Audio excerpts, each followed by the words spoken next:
Hold up. Hey guys, it is Tristan with Nerdouts Newsstand, and we're going to talk about Cowboy Bebop. Yeah, we are totally going there. Now, the other day I did say I was avoiding this show because I didn't want it to tamper the memories I had of the original, and it's been some time since I watched it, so it actually worked out pretty well. But first off, I do want to say that this is going to contain spoilers, but it is an initial kind of reaction to it because each of the episodes are an hour long, and that is a lot of time to put into a product. And honestly, I haven't got through all of it.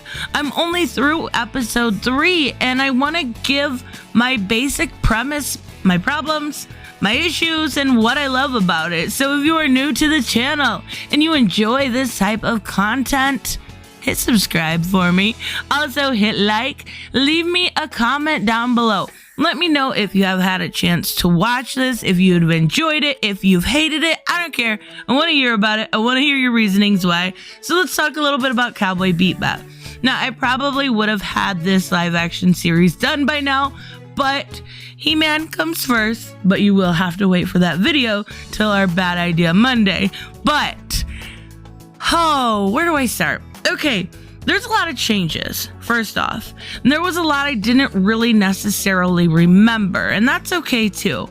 But there was so much changes when it comes to stuff like Julia and stuff like Jet's backstory and him now having a child and some of these things.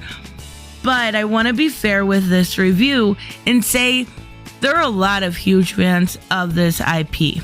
A lot. I wasn't one as much, and honestly, I just went into this because I wanted to understand what the issue was with it, and I still haven't been able to find it.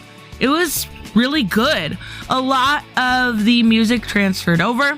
I love the music. The music is so good in this show. Like, if anything else, the music is amazing. It's just like the original, right?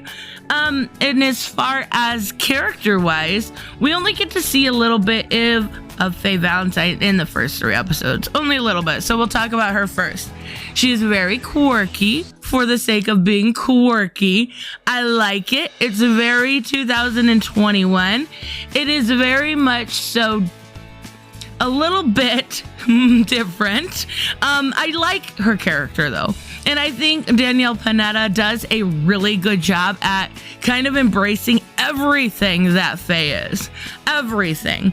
And just kind of dialing it up to 10 with the quirkiness. That's where we're gonna leave that. Because you only see her briefly in 1 episode for the beginning, right? So then we move on to, of course, Spike.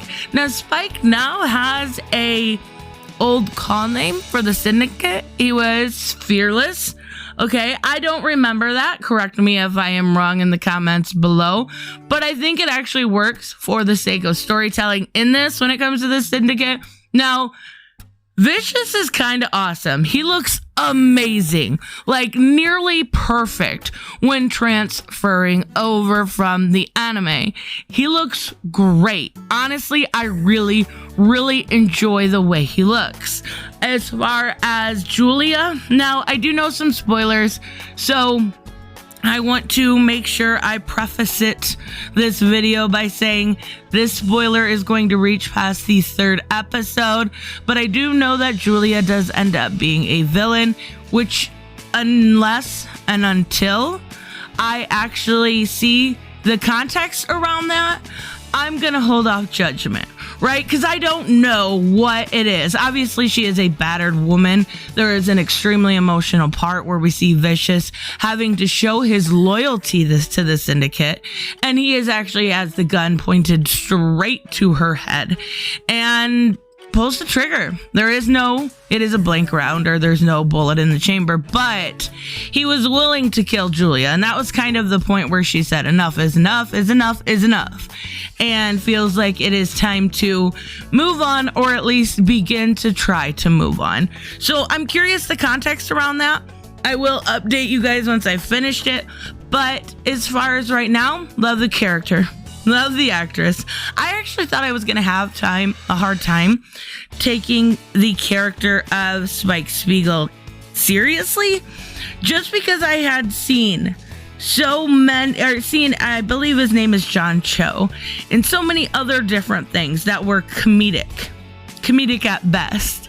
And actually, he's a great Spike Spiegel. He looks perfect. Like, I don't know which other way to put it, but he is the best looking character as far as true to adaptation in this story. His outfit, everything. Honestly, Jep does too. He looks great. But Spike, wow, they really went above and beyond. So we actually got to see Teddy Bear Bomber, right, and stuff like that. They brought back the fun that I really had hoped they would encompass. But we're also doing, this red eye thing, and we see Spike kind of get a soft spot for the pregnant woman who doesn't end up being pregnant. She's actually smuggling the red eye stuff, and it really shows you the emotional depth they are portraying in that specific character. Now, I do think when it comes to Jet, they gave him a daughter and a ex-wife because of, my guess is to make him a little bit more relatable. I'm not exactly sure why they did it, but it works for the character, and we actually get to meet Ian in that little thing, and he tries to give it to his daughter. He tries to give Ian to his daughter, but they've colonized space. They went through and colonized everything, and it's paying taxes on a dog is ridiculous. And she actually says no, his ex-wife. And I was just like, what a terrible mom. What a bitch. Like, you said no to a cute little puppy? Your daughter. Okay. All right. But we do see still at this point, Spike Spiegel is, I guess, keeping his secret life from being connected to the syndicate away from Jet because he's an ex-cop. So we do get to meet Gren, and I know this character has kind of been reimagined for modern times and works really well. Now, in the original anime, from what I remember, Gren was forced estrogen. And in this situation, they really don't explain it as of yet. So I am curious to see the explanation behind Gren. I love the actor. I believe his name is Alexander Mason. He is also playing Desire in the Sandman series. So I really do like his acting ability, and he definitely can really hit it out of the park. But I want to know where the writing goes with that, because that could either get really messy really quick, or it could explain a lot with Gren's character. Now, as far as what I am looking forward to with this series, and it may take me some time, like, I'm thinking it's got 7 hours. That's like a year's worth of television for me. So as far as what I'm looking forward to, I have, again, seen pictures of Radical Ed. She looks adorable. I cannot wait to see her. I did see a little bit of behind the scenes with the actress that plays it, and she's so cute. Like, she's so little and okay, I have a soft spot for kids. You guys know this by now. So I am looking forward to that part of it. I like the going around the different scenery. Some of the cinematography is choppy in parts.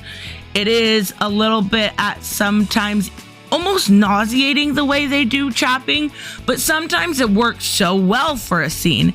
It just feels like there's a bit of hit and miss with that cinematography. Now, I am looking forward to some of the stuff I saw in other reviews. I believe it was Joe Blow who showed where they were using kind of the paneling on, the manga and using it as part of their weapons. I'm looking forward to that. I'm looking forward to seeing the return of Faye. I love her. She's cute. She's a mess. She's funny. I thought she did a great job. As far as everything else, I would say this is a recommend.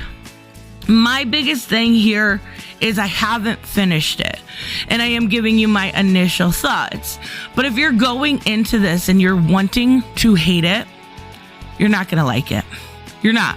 If you're going in this picking apart the source material, you're not going to like this. But if you go into this with an open mind about space cowboys and people that lose their memory and ridiculous concepts about colonizing space, you're going to have a fun time with it. You're going to enjoy the actors. You're going to enjoy the characters, albeit they are a little bit different, but you still got Vicious. He's so good. Like, that is the absolute perfect actor for that. So if you go into it with an open mind, you will enjoy this. You absolutely will. So let me know, of course, what you guys are thinking about this series thus far. I do know that this is doing very, very well on Netflix. So if you are looking forward to a continuation, you can just about guarantee it. This is doing leagues above He-Man, and that's really unfortunate because He-Man is quite amazing. We'll talk about that at a different time, but this is doing very, very well. So if you're looking forward to it, good news. If not, sorry about your luck.